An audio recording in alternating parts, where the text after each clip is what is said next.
Father Patrick Barasa is, together with me, we are from Tongareni. Patrick is the first priest of Tongareni, and then I followed him. And to cut the story short, we went to school together. From childhood, we grew together, and we have a lot of things in common. Patrick resides in the United States, but now he's back for a visit at home on his way back to the States. Father Patrick has a lot of information concerning Maurice Cardinal Otunga. Now that we are in the process of his canonization, we thought it is wise that he can also share with us the normal little experiences that he had with Cardinal Otunga for our archiving and for the process of canonization. So I want to say, Father Patrick, welcome. You can take over. Thank you, Archbishop Anyolo. Thank you very much. I feel homey that you have been so gracious to welcome us. Before us, our visitors, as the Archbishop said, Steve Schmaltz from United States, and the wife, Teresa Schmaltz, also from the United States. They are my friends, at the same time, my parishioners. They belong to the Church of St. Anne in the Diocese of Spokane, Washington State, United States. Maybe I go straight to Cardinal Otunga. I don't have much to say other than his motto, Cardinal Otunga. And in my short story, I go back and use his own words. That when he was planning to be a priest as a young man, his father was a chief. And in the evenings, chiefs used to have their entourage, their members, those who work with the chief, to come together in the form of a beer, and drink beer and talk things. And one time, Cardinal Otunga came home and called the father and said, I would like to go to the seminary. And they explained to Sudi, his father, very well what he meant. Sudi was not happy because Sudi's expectations were that after him, Otunga will be the chief, will take his place. But Otunga said no. He would like to go to the seminary. And someone came to explain what the seminary is. And the seminary at that very time was explained as a place where people go and they do not get married. And the father was furious with him because he expected him to take his place. But Otunga was adamant. Someone explained, anaenda kwenye hawaoi. He's going to the place where they do not get married. And a sub-chief to him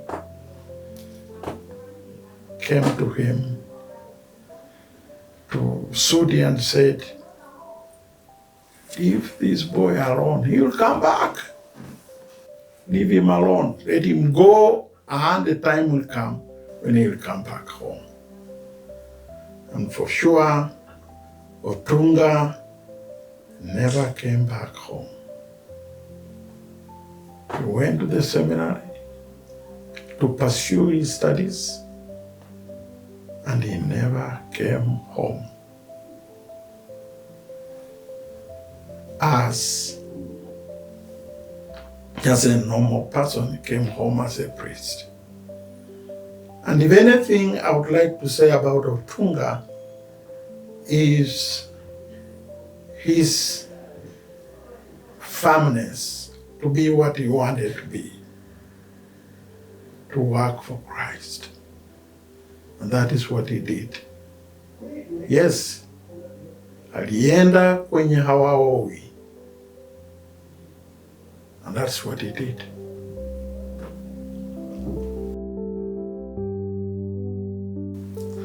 My personal experience with him is reflected in his kindness and as a wonderful priest who cares for his people. And he embraced that philosophy of the Africans, of the Ubuntu, that a person is a person because we are. I am because we are. That is Otunga. He worked for the people. I am because we are. And since we are, therefore I am. Those words go to the late Cardinal Otunga. And he has helped us to follow him. He played a role, he's my uncle, played a role in us following. And when I say us, I'm including Archbishop Philip. Because what Archbishop Philip is, I am. I would like to tell people to speak the truth about this man. And the truth is in experience. What he did for them and who he was with the people. People first. That was Cardinal Otunga. That was his motto. He made me understand the people of Rioki, Kithunguri, the Kikuyu land, because they bow their wisdom to him. Yes. He was a great pastoral teacher. And I'm not trying to beatify him more than what he's supposed to be. He was a good man. And he's a good man. To the young people who don't know him, I think we have so many examples that they can learn from to know Cardinal Otunga. And the examples are those who have come after him. I'm not afraid to say Archbishop Anyolo is exemplary. Even when I'm in the United States, what I hear, it is him. And he does not act because I know him. If there is a priest, let me be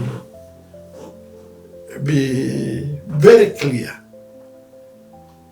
that knows who Archbishop Anyolo is, Father Patrick Barasa, in the flesh.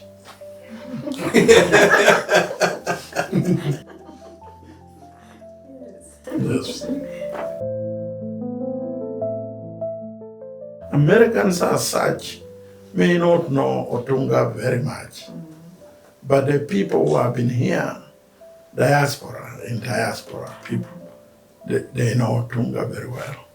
We have people in our church, St. Anne, and St. Anne has a Swahili community, and that Swahili community is doing a lot to promote this. In our parish, of St. Anne. So if you empower me, if you empower us, we are going to tell. Those who have come and who may not have seen Cardinal Otunga, I'll tell them to listen to those they are found here. That is what we call a dialogue. And in a dialogue, it is not a debate. If you win, I've won. If you lose, I've lost. In a dialogue, it's learning. So those who have come and who may not have seen Cardinal Otunga, let them listen to those who saw him and who listened to him. Because life is transformation and passing on. In our tradition, we pass on stories, and those stories are alive. They are not dead. So they should listen to them, just as later other people listen to them. Miracles still happen. And an example of those miracles are the people of God. That Nairobi is very Catholic. Very Catholic. So people should not wait for miracles. Miracles are happening. Miracles are happening to have a strong church, as I see, and hear about Nairobi. Those are miracles. And the church is moving on. People should never be discouraged. Say, what didn't you teach me? Said, chi si ferma è perduto. Anyone who stops is finished. Never stop what you are doing. You will receive discouragements. And the Archbishop will receive discouragements. But chi si ferma è perduto. Anyone who stops is finished. We are not going to stop. I think Father Patrick, my brother, has spoken very elaborately and with a lot of articulation about Cardinal Otunga, and brought to sense his way of life and its meaning in our lives today, and especially in the Archdiocese of Nairobi. And as he has mentioned, miracles still happen. I think the miracle of Cardinal Otunga is always happening in the Archdiocese of Nairobi on a daily basis. Normally, we look at things that happen daily as not as miracles, because we want a wonder, we want a puzzle. But miracles are happening in Nairobi. They are happening among the people of God. And I want to say in a special way, as we mentioned, and as the daughters of St. Paul are doing, the miracle of connecting Cardinal Otunga to the young people, or to the youth in the country is very important. And this youth, you go to the receiving garden, there are so many, and they communicate, I think, on your mass media, and they communicate a lot about Cardinal Otunga positively, Catholics and non-Catholics also. But they also imitate already the way of life that we have talked about, cardinal virtues in him. They imitate it. And I've encouraged Kenyans sometimes, because of our political standstill and our political turmoils, we think we are collapsing. But look at those young people, not in tens, but in thousands, who are imitating the model of Cardinal Otunga, just one among many others.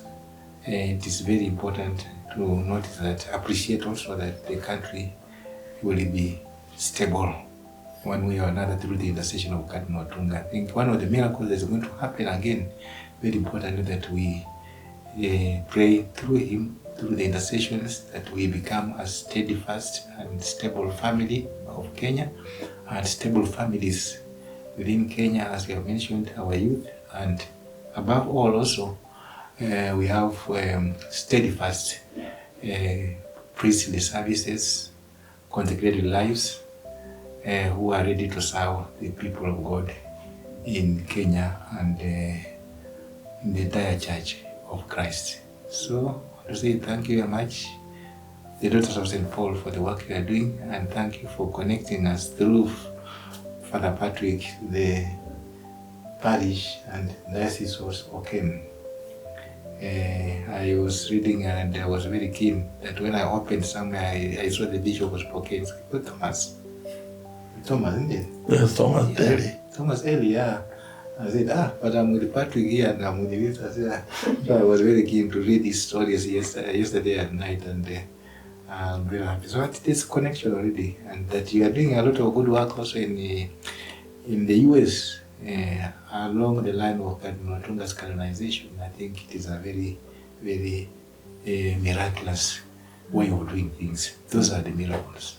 Bishop, to conclude, I give encouragement to all of us and to our Bishop. As I always say in my church at St. Anne in United States, do not be afraid. Chaos is very important. There's no order without chaos. Even God, the Creator, could not create the world out of order. Created the world out of chaos. And so wherever there is chaos, order is on the way. Keep it up. Well, we've really enjoyed ourselves, obviously, being here. It's just been life-changing, really, and the fact that we, see Father and Archbishop and his friend David meet again after being childhood classmates. It's really been something, but really, Kenya's just been, it's been a wonderful trip. Yeah, and the hospitality from archbishops and getting to meet people as yourself. It's been really wonderful. Well, I think that when Father was talking about, what speaks about the cardinal is what comes after, and that we have a Swahili community that's joined St. Anne's over the last number of years, and it's grown and grown. It has brought a tremendous amount of change to St. Anne's in a positive way. And so where you might not realize here in Nairobi about miracles happening, it is small when one person moves to another part of the world 10 time zones away. But in 10 time zones away, a lot of change is taking place because of what those people experienced here in Africa that we have not experienced in our generations in the United States. And in some ways we are advanced, in other ways we've lost a lot in our advancing. And so a lot of change is taking place in Spokane because of those people. Mm-hmm. So the power is reaching out into the world in ways you would not know. Mm-hmm. A lot of this information really doesn't get to Spokane about the cardinal's potential beatification and these kinds of things. You hear a little bit here or there, but it's very nobody knows. So Steve and I have kind of been surprised too as we've gotten here, and we're like, now you will become ambassadors. You will become ambassadors. Exactly. Yeah. And for what we're grateful. Yeah. Really grateful. Yeah. Asante. So, asante. Thank you. Thank you. We thought we are very grateful you came, and you are very patient, and you have had our visitors. And it's a good link that you have had now to communicate this wonderful message to Kenya and the world beyond. So, asante.